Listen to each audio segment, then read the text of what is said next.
yung kay Pastor, maganda yan, pag-increase. Pero, alam niyo po ba na ang mga justices ngayon, mga judges, ubod ng lalaki na ng sako. Ako nga na-shock eh. Dahil meron akong kaibigan na justice. Nung sinabi sa akin yung mga matatanggap nila, milyon-milyon, I was really shocked.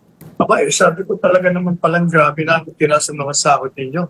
Kaya dapat talaga maging matapat kayong lahat. Dahil wala na kayong excuse. O, dadagdagan pa kayo ni Pastor, lalo na. Eh, ang problema, actually, yung justice system natin. Ako ang tingin ko yung mga judges, justices, wala masyadong problema doon. Konting-konti lang talaga mga sirapon doon. Ang problema yung pagpapatupad eh. Yung sa executive department, doon nagkakaproblema eh. Sa prosecution, sa law enforcement. Kasi pag nag-file ka ng kaso, kung hindi kumpletong ebidensya mo, talagang walang mangyayari.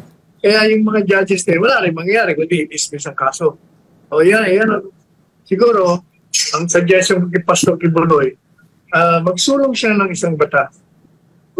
For instance, yung tinatawag na probable cause. Alam mo, yung probable cause na yan, kaya maraming naididemanda at nadidismiss. Kasi, pag meron lang konting ebidensya na maaari na ikaw ay guilty, pinapile ka agad dyan. At kawawa ang mga naakusa dyan, lalo na kung heinous crime, kasi nakakulong na matagal.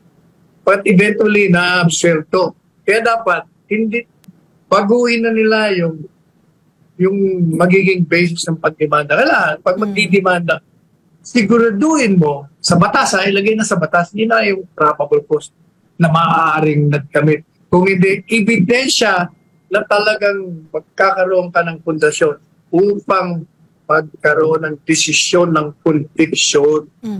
At palagi ganyan ang mangyayari sa atin. Kaya marami nagre-reklamo.